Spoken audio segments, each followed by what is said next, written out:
Donald Trump a declarat public că este pregătit să se retragă din Orientul Mijlociu și să își lase aliați în dificultate. Președintele Statelor Unite a declarat în mod direct că SUA nu vor mai ajuta aliații săi. Trump a declarat că SUA nu vor mai ajuta acele țări care au refuzat să participe la deblocarea strâmtorii Ormuz, ceea ce de altfel, în opinia aceluiași Trump, nu reprezintă o problemă. Mai mult, Trump a declarat că europenii ar trebui acum să deblocheze strâmtoarea, iar țările din Golful Persic sunt obligate să-i plătească pentru faptul că el, de fapt, a început războiul împotriva Iranului, altfel îi va lăsa și pe ei singuri, față în față cu regimul de la Teheran. Practic, Trump își ia aliații ostatici, el declară direct că dacă cineva are nevoie de petrol, să cumpere acest petrol de la SUA sau să meargă singur să rezolve problema cu strâmtoarea Ormuz.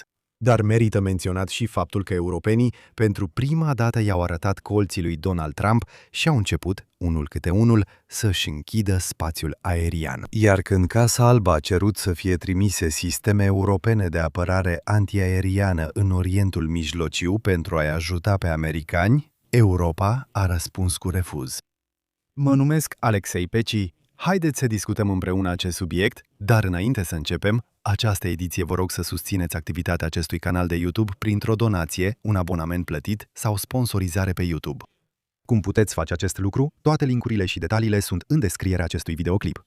La finalul ediției, dacă vi se va părea interesant și util, puteți lăsa o donație în orice mod vă este convenabil. Acolo, credeți-mă, sunt diferite platforme și detalii bancare, portofele cripto, PayPal, Patreon, Buy Me a Coffee și sponsorizare pe YouTube. În general, alegeți exact ceea ce vi se potrivește. Și abonați-vă la canalul meu de Telegram, Pechi News, linkul este și el în descrierea acestui video. Acolo publicăm știri de ultimă oră pe măsură ce apar.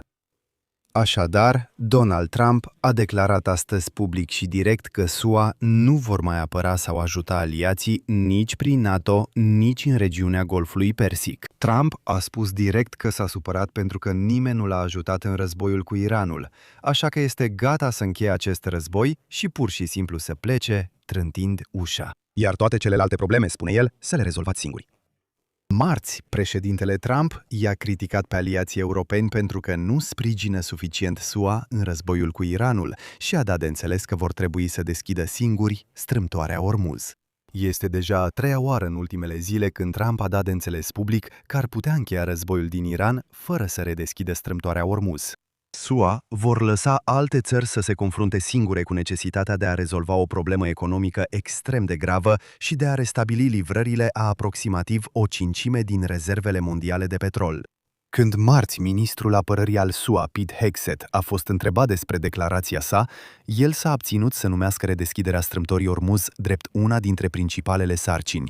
El a subliniat că, deși SUA creează condițiile pentru reluarea activității strâmtorii, aceasta nu este doar o problemă a SUA. Citat: alte țări ar trebui să ia în considerare declarația președintelui Trump. Iar președintele Trump spune următoarele, citat: tuturor acelor țări care nu pot obține combustibil de aviație din cauza situației din strâmtoarea Ormuz, Marii Britanii, care a refuzat să intervină în decapitarea Iranului, am o propunere pentru voi. În primul rând, cumpărați acest combustibil de la SUA. Avem destul. Și, în al doilea rând, prindeți în sfârșit curaj. Mergeți în strâmtoare și pur și simplu luați acest combustibil. Apoi, Trump a adăugat că Marea Britanie și alte țări vor trebui, citez, să înceapă să învețe să lupte pentru ele însele. SUA nu vă vor mai ajuta, la fel cum nici voi nu ne-ați ajutat pe noi.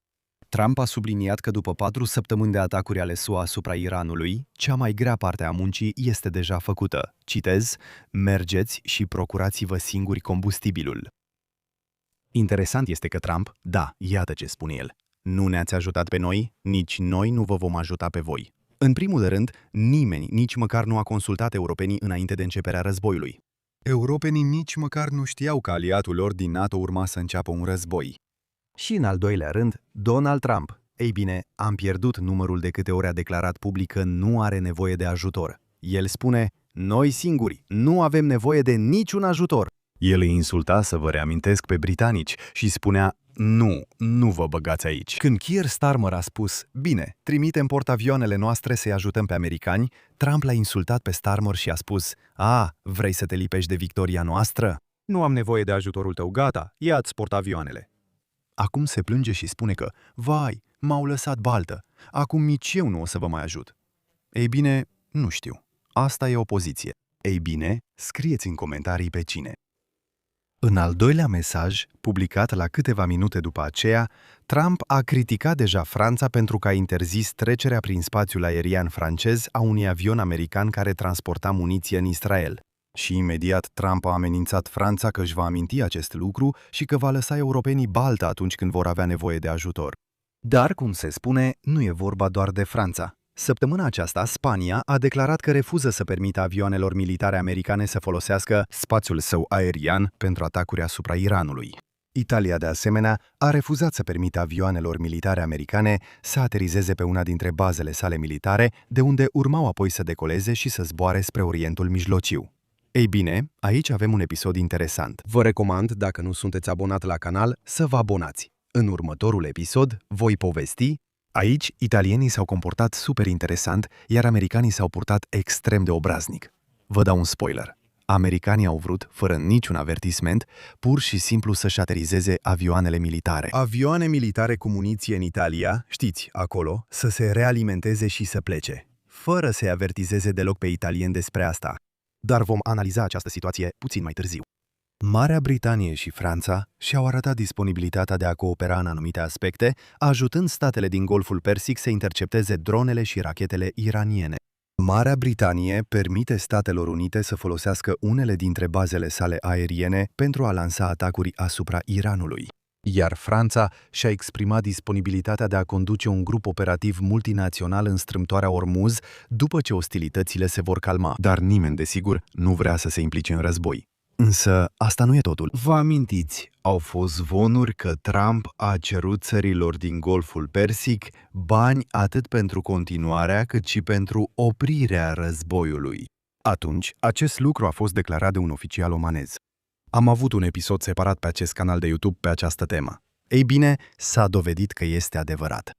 Purtătoarea de cuvânt a Casei Albe, Caroline Leavitt, a declarat astăzi că președintele SUA, Donald Trump, este interesat ca țările arabe să-și asume cheltuielile legate de războiul împotriva Iranului.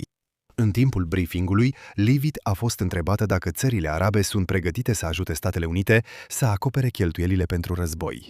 În răspuns, ea a menționat că nu dorește să se grăbească și să comenteze în locul președintelui, însă a confirmat că Trump are o astfel de idee. Citat: cred că președintele va fi foarte interesat să le propună asta. Trump, probabil în curând, va vorbi public mai multe despre această inițiativă. Știu că el are o astfel de idee și, după părerea mea, veți auzi mai multe de la el pe această temă. Adică Donald Trump, care a declanșat războiul, doar a înrăutățit situația din Orientul Mijlociu, a dus la blocarea strâmtorii Hormuz, a ridicat sancțiunile de pe petrolul iranian, iar acum cere țărilor din Golful Persic să-i ramburseze cheltuielile pentru acest război. Și asta în condițiile în care, potrivit estimărilor Bloomberg, monarhiile din Golf au pierdut deja la nivel global până la 200 de miliarde de dolari. În plus, să nu uităm de atacurile constante asupra țărilor din Golful Persic din cauza acelui război declanșat de Trump.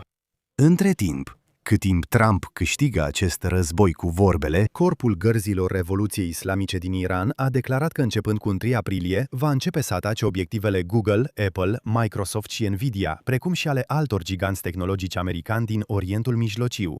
Ceea ce ar putea duce la oprirea internetului? Corpul Gardienilor Revoluției Islamice a publicat o listă cu 18 companii americane din regiune și le-a recomandat angajaților acestor instituții să demisioneze imediat pentru a-și salva viața. Așa câștigă Trump războiul. Vă rog să susțineți activitatea acestui canal de YouTube printr-o donație, un abonament plătit sau sponsorizare pe YouTube. Cum puteți face acest lucru? Toate linkurile și datele de plată sunt în descrierea acestui videoclip. Și abonați-vă la canalul meu de Telegram, Pitch News. Linkul către el este de asemenea în descrierea acestui videoclip. Vă mulțumesc pentru vizionare!